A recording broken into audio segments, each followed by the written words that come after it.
What's the dynamic between the private equity firm and the portfolio companies when it comes to value creation and AI? I think the dynamic that has to be handled, the PE has certain interest for the assets to mature, to have a multiple, and to be resold again. Whereas the portfolio company has their interest to create a sustainable and growing business on this. So how do these two come together? I think what the PE can and should do is especially around the capital and the asset allocation that you want to focus within the right time frame. So to be able to say, these are the things that we need to prioritize because we know that they determine the multiples, they determine the investor interest, and they need to be able to be proven. And for the portfolio company, they will have to put it into operations. And that has and will always be like that.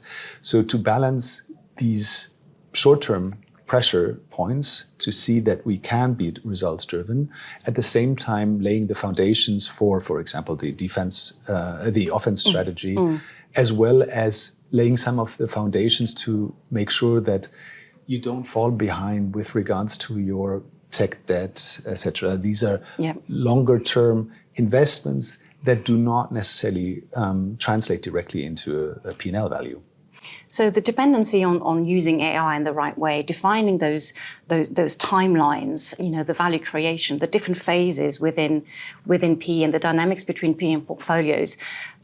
There's a part of me that thinks that there needs to be a lot of talent within those organizations and understanding of AI, but clearly that's not always the case.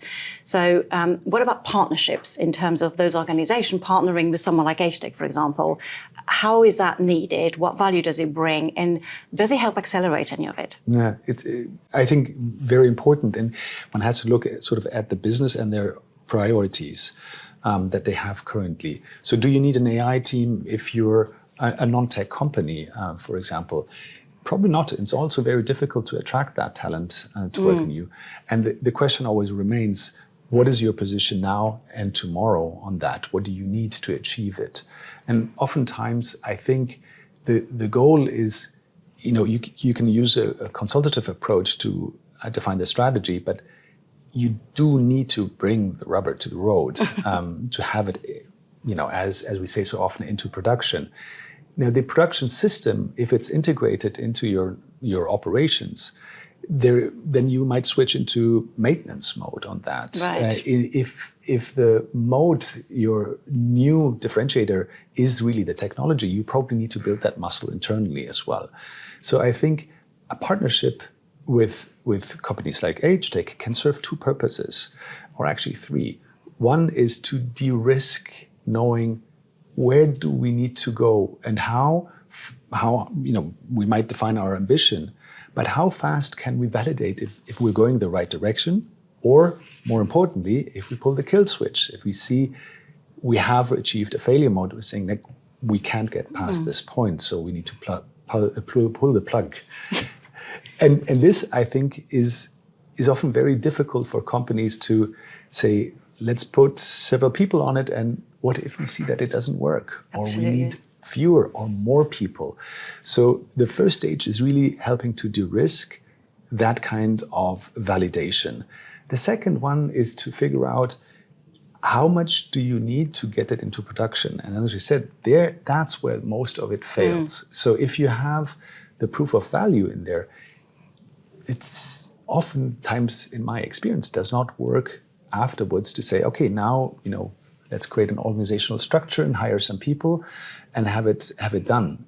We see in today's market, and also because production is so much different than the AI value creation, that typically doesn't work.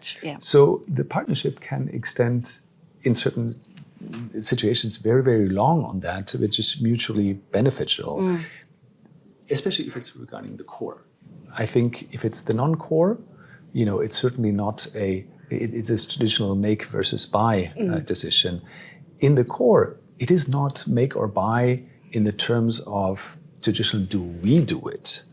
I think it's built, yes. But who's helping me build it? I think it's smart to look at partners, as long as, of course, the IP stays with you. Yes, 100%. And I'm sensing that in some of the answers that you're giving me, that there is merit in starting small and being very focused in terms of what it is that you're trying to create. So I'm sensing there's a little bit of skepticism in terms of, strategy first AI program. Am I right in picking this up? Oh yeah, absolutely.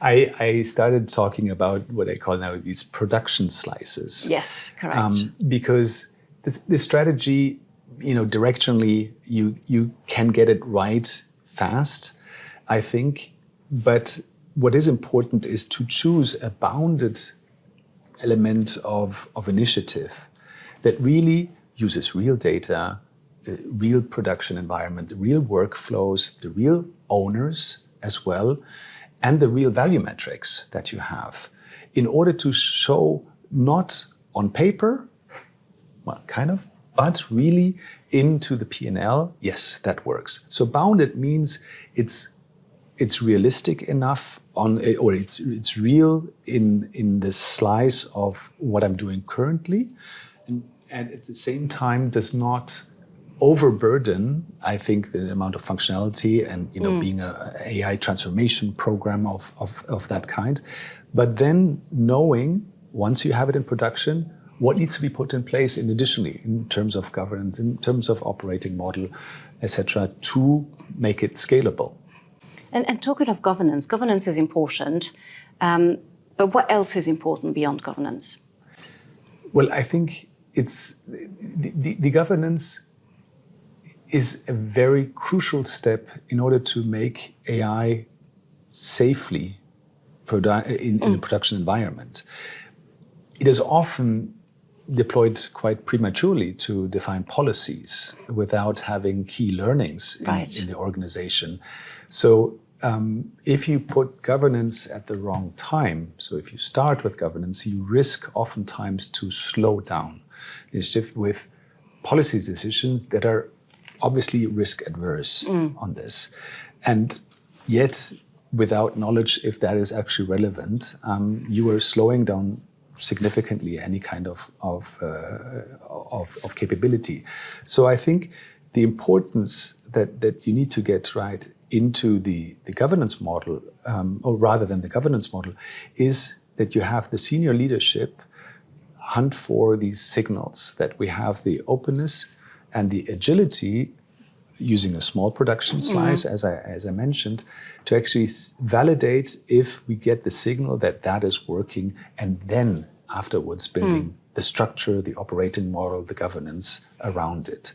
So I think it's first this ambition setting, the agreement on the ambitions, and then working, I say often backwards into these stage gates, saying if you achieve them, and being able therefore to de-risk your investment early on by saying we're not reaching, we don't see a path beyond this gate, and therefore we're stopping it.